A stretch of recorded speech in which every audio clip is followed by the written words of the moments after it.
So there are a lot of settings in Minecraft, and in this video I want to cover several of the big ones which I think can help make you a better player at the game. So starting off, let's talk about field of view, or FOV. This is one which I think a lot of people will probably already have sorted, but for those of you who don't, basically pick one between the default one that it already gives you and Quake Pro. I would say going below default, there's just no real reason to, and I can't really think of many reasons why you should, so just don't do it, basically.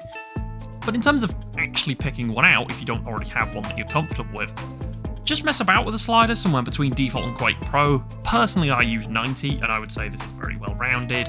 It's something which I would say is probably about average. I would say a lot of Minecraft players do use 90 or something in that sort of region.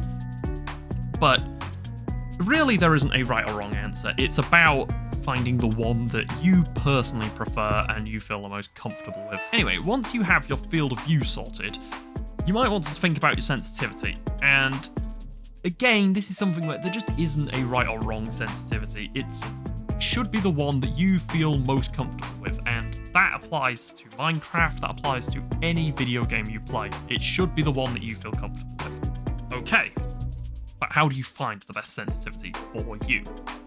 Simple. Play the game.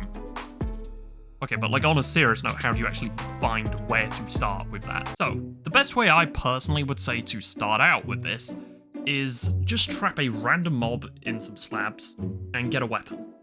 And then pick a starting sensitivity and just go around strafing. Basically, just see if you can keep the crosshair on the head of the mob. That is literally all I would say to start out. That said, that is just a starting point. You don't need to stick to that. You can basically adjust that as you see fit by playing other game modes and, playing the game in a context where sensitivity actually matters more than just randomly strafing around a zombie or a random mob. So it might be that, you're playing parkour. And you might feel, oh, this sensitivity, it feels really sluggish. I did that thing that you suggested with a zombie, and I was strafing, and now I'm playing parkour and things feel really sluggish, and I'm really having to whip my mouse around my desk to actually do certain jumps, and that's not ideal. Or maybe it is, if you can get used to it. But really, you want to find one that you personally feel, comfortable with, and the way to do that is to just play a bunch of different modes that you personally play, and then just get to the point where nothing feels too difficult to do. Everything kind of feels easy to do. And then you just want to stick to it, because changing your sensitivity requires a bunch of new learning. You have to learn new muscle memory, you have to learn so many different things, and it's not really that worth it. I would say there's not much of a ceiling to any sensitivity. Essentially, if you can get used to a sensitivity, it is fine. And so that is all you want to do. You just want to get used to the sensitivity that you personally have. So the next setting I want to talk about is related to FOV again. And these are FOV effects. So essentially what FOV effects are is when you're, say, sprinting, or you have a swiftness effect, or even slowness, your field of view might change slightly. And this is something where, personally, I think having a field of view that is consistent, it doesn't change with swiftness, it doesn't change with slowness, it doesn't change with anything, it is just one FOV for everything, I personally feel is the best, and it's what I personally go with. I think having a consistent FOV is far more valuable than having a sense of speed in the game, because that's really all FOV effects are for, is to be able to show that, I don't know, when you have slowness, that you are slow, because it makes your FOV smaller. And when you are fast, it massively enhances your field of view, because suddenly, wow, everything's moving so quickly around me. That's all it's really for. So turning it off, I personally don't feel has much downside to it. Now, you might prefer having the sense of speed, and that's fine. But I would personally say turning it off doesn't have much downside, and I would recommend it to people. So another setting that I want to talk about, and the final one I will talk about in this video, is toggle sprint. So this is something, again, that I get the feeling a lot of people are probably familiar with, whether that be in Minecraft or other video games.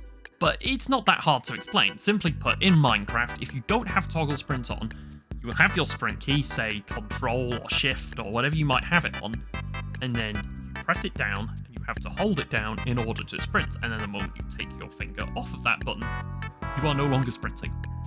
Pretty simple to understand, and I would say it's not a bad format. But in Minecraft, there really isn't much need to be not sprinting, or to be walking. Because, like, seriously, what are the contexts that you can think of where walking is genuinely better than sprinting?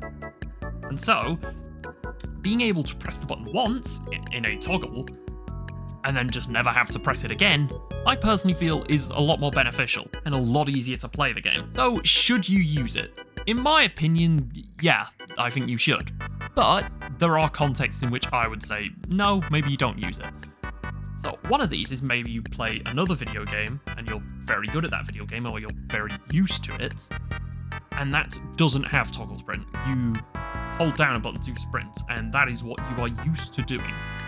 If that's the case, I would say there's no reason to really change that, because ultimately with Minecraft settings, while I am making this video as like the best Minecraft settings and how to get better, really, the best Minecraft settings are just the ones you prefer. Like, I'm highlighting all of these and saying that these are settings that you should change, or here are my settings, but I'm not the best Minecraft player, and I'm nowhere near that. Essentially, that is just how I personally prefer, because when I've played with other settings, I've been worse at the game. So, playing with these settings is better in my opinion. Anyway, those are just some settings, you know, sort of like the main ones, I would say, within Minecraft that can really help you become a better player if you can properly optimize them. That said, if you want to know how to make the game run faster, because maybe that's the biggest issue you have, then you should subscribe to my channel, because I actually have a short on that.